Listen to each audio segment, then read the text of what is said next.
और दोस्तों अगर आप भी सोच रहे हैं 2026 में कोई दुकान खोलना है, लेकिन आपकी समझ में नहीं आ रहा है कि कौन सी दुकान खोलनी चाहिए, कितना इन्वेस्टमेंट लगाना चाहिए, चलेगी या नहीं चलेगी, तो ये वीडियो आपके लिए।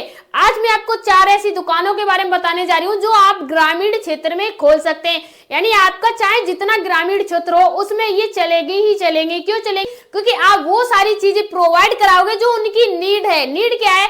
कुछ ऐसी चीजें होती हैं जो फैशन में आते हैं, कुछ ऐसी चीजें होती हैं जिनका कोई ताल्लुक नहीं होता है, लेकिन कुछ ऐसी चीजें होती हैं जिनके बिना जीवन यापन ही नहीं चलता है। यानी आपका मेरा किसी का जीवन ही नहीं चलता है। अगर आप कोई ऐसी दुकान खोलेंगे जिसकी लोगों को नीड है, उसके बिना उनका जीवन यापन नहीं चल सकता है, तो आपकी डेफिनेटली दुकान चलेगी चलेगी।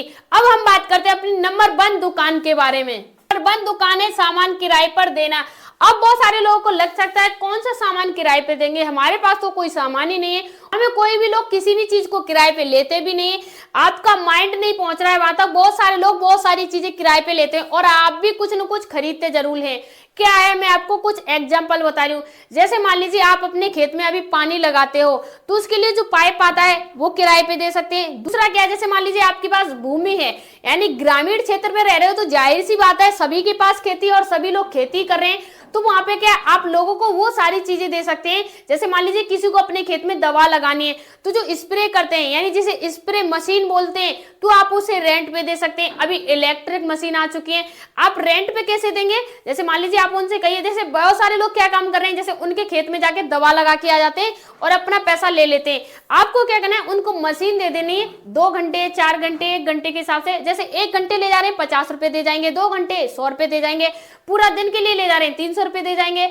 अब इससे क्या है, आपकी पार्ट टाइम इनकम बन गई। आप तो कहीं पे मस्त हो, अपना काम कर रहे हो, आपकी मशीन है वहां पे चल रही है और आपको शाम को मशीन भी मिल जाएगी और आपको पैसा भी मिल जाएगा। अब मान लीजिए आपके घर में कोई ऐसी चीज है, जैसे मान लीजिए छोटा ट्रैक्टर है, मिनी ट्रैक्टर है या बड़ा ट्रैक्टर है या कुछ भी और है, तो आप लोगों को रेंट पे दे सकते हैं। किसी को कुछ काम करना है XYZ, तो लोग ले जाएंगे और अपना काम करके आपको दे जाएंगे। खेत की जुताई वगैरह करने के लिए छोटे छोटे इक्विपमेंट आते हैं जिनसे क्या है खेत की जुताई वगैरह कर सकते हैं, लेकिन हर कोई अफोर्ड नहीं कर पाता है गांव में किसान, तो आप उन चीजों को लेके लोगों को रेंट पे दे सकते हैं। एक बार आपको खरीद के लानी पड़ेगी, लाइफ टाइम तक, जब तक वो चलेंगी तब तक आपको पैसा देती रहेंगी। अब बात करें नंबर 2 बिजनेस आइडिया के बारे में। नंबर 2 है मसाला स्टोर अपना।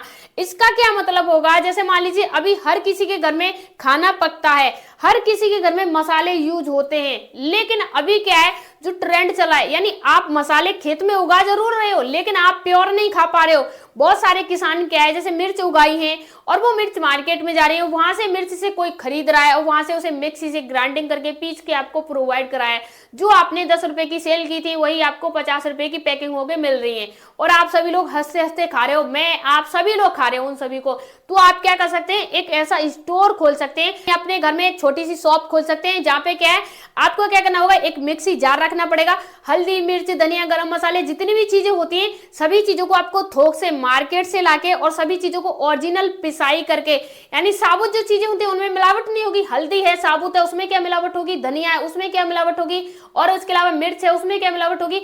आपको साबुत साबुत लाके और एकदम ओरिजिनल तरीके से उनकी पिसाई करके लोगों को प्रोवाइड कराना, लोगों को देना है। अब बहुत सारे लोग कहेंगे कोई हमसे नहीं खरीदेगा, ऐसे ओरिजिनल चीज की जरूरत होगी तो आज नहीं तो कल वो आपके यहाँ पे आएगा ही आएगा, क्योंकि ये वो चीजें हैं जिनकी लोगों को नीड है।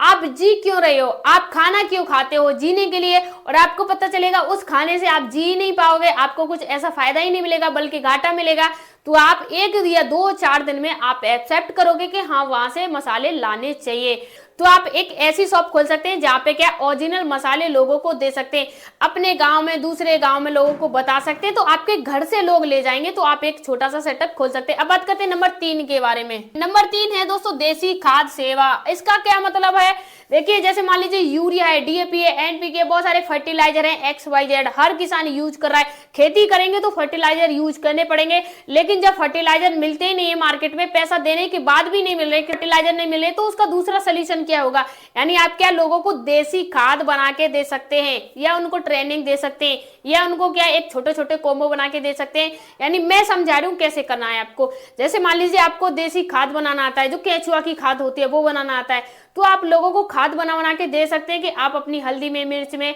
या गेहूं में, बाजरे में लगा सकते हैं इस खाद को। इसका क्या है, जैसे मान लीजिए किसी के यहाँ कीट आ गए हैं या कोई और है या रोग वगैरह है, तो आपकी क्या है, जैसे मान लीजिए देसी तरीके से कीटों के लिए वो सारी चीजें बना सकते हैं। जैसे मान लीजिए नीम के पत्ते वगैरह होते हैं, तो आप छिड़काव बना सकते हैं, लोगों को सेल कर सकते हैं। ऐसा कुछ भी नहीं होता कि ये सारी चीजें खेती में यूज नहीं होती है और इनका कोई इफेक्ट नहीं होता है। इनका इफेक्ट वही होता है जो खाद यूरिया डीएपी के होता है, बस आपकी नॉलेज में नहीं है कि इनका यूज नहीं होता है। जैसे मान लीजिए गाय के गोबर की नेचुरल खाद या केंचुआ वाली वर्मी कंपोस्ट खाद आप बनाते हो, एक तरफ उसे उपयोग करना, एक तरफ आप डीएपी और यूरिया को उपयोग करना, फिर आपके पास रिजल्ट आ जाएगा, तो आप खुद एक्सेप्ट करोगे कि हाँ कौन सी चीज बेटर है। तो आप लोगों को बना बना के ऐसी चीजें प्रोवाइड करा सकते हैं। उनके खेत में रोग आ रहा है तो आप कोई नेचुरल चीजें दे सकते हैं, या खाद वगैरह आपको बनाना आता है तो आप दे सकते हैं।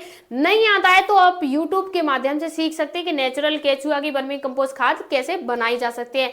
तो आप लोगों को खाद का बिजनेस कर सकते हैं। गांव में रहते हो और गांव के बिजनेस को अगर आप करोगे तो बेटर रहेगा, क्योंकि लोग उसे खरीदेंगे। अभी मान लीजिए आप यहाँ पे कुछ ऐसा मत करो, आप कोई और चीज करने लग जाओ। जैसे मान लीजिए कोई बड़ी फैक्ट्री खोल लीजिए, जैसे मान लीजिए साबुन वगैरह, बहुत सारी चीजें, क्रीम वगैरह, तो यहाँ पे नहीं चलेंगे। क्यों? लोग सुबह से शाम तक खेती में लगे रहते हैं, तो लोगों को वो चीजें चाहिए जो खेती में यूज होती हैं। उनको क्रीम, फेस पाउडर वगैरह नहीं चाहिए, उनको खेती से रिलेटेड चाहिए। तो आप कोई काम खोलना चाह रहे हैं या दुकान खोलना चाह रहे हैं तो इस नंबर 3 को कर सकते हैं। अब चाह रहे हैं नाश्ता रेडी दुकान, इसका क्या मतलब है, जैसे मान लीजिए हर किसी के घर में खाना बनता है, हर किसी के घर में नाश्ता बनता है। ज्यादातर लोग ग्रामीण क्षेत्र के बाहर किसी शहर में या कस्बे में नाश्ता करने नहीं जाते हैं, लेकिन कुछ ऐसी चीजें जिनके लिए वो हमेशा बाहर जाते हैं। जैसे मान लीजिए ब्रेड है, नमकीन है, या और बहुत सारी चीजें होती हैं, बिस्किट वगैरह बहुत सारी चीजें होती हैं, इनके लिए वो बाहर जाते हैं। मट्ठी वगैरह होते हैं, उनके लिए वो बाहर जाते हैं। स्नैक वगैरह, इनके लिए वो बाहर जाते हैं। तो आपका एक ऐसी छोटी सी शॉप खोल सकते हैं जहां पे यही सारी चीजें मिले। जैसे मान लीजिए नमकीन है, बिस्किट है, ब्रेड है, बहुत सारे लोग कहेंगे ये तो वो वाली दुकान हो जाएगी जो हमारे गली मोहल्ले में काफी सालों से चल रही है। अगर आप उससे हटके कुछ सोचोगे तो आपको कुछ हटके भी मिलेगा। क्या लोग मार्केट से ला रहे हैं और लोगों को खिला रहे हैं। यहाँ पे क्या होगा, आप अपने हाथों से नमकीन बनाओगे, अपने हाथों से बिस्किट बनाओगे, अपने हाथों से ब्रेड बनाओगे, नेचुरली लोगों को प्रोवाइड कराओगे। यानी कुल मिला के अपने घर पे बना रहे हो, नेचुरल शुद्ध बना रहे हो, देसी घी से या जैसे भी बना रहे हो, तो आप प्रोवाइड करा रहे हो। या ग्रामीण क्षेत्र का कोई ऐसा डिश है, मान लीजिए कोई नाश्ता है, तो आप उसे बना के लोगों को प्रोवाइड करा सकते हैं। प्रकार के नेचुरल लड्डू वगैरह हैं, उन्हें बना सकते हैं। देखिए, अगर आप गांव से रिलेटेड अगर कुछ करना चाहते हैं तो मैंने ये 4 बेस्ट बिजनेस आइडिया बताए जो सच में रियलिटी में चलेंगे। अगर आप ग्रामीण क्षेत्र में रह रहे हैं तो एक बार इन चारों में से कोई एक बिजनेस आइडिया ट्राई जरूर कीजिए, क्योंकि ये वो बिजनेस आइडिया है जो ग्रामीण क्षेत्रों की नीड है, जरूरत है, और जहां जरूरत होती है वहां बिजनेस चलने का चांस काफी ज्यादा होता है। मिलते हैं नेक्स्ट वीडियो में, तब तक के लिए धन्यवाद।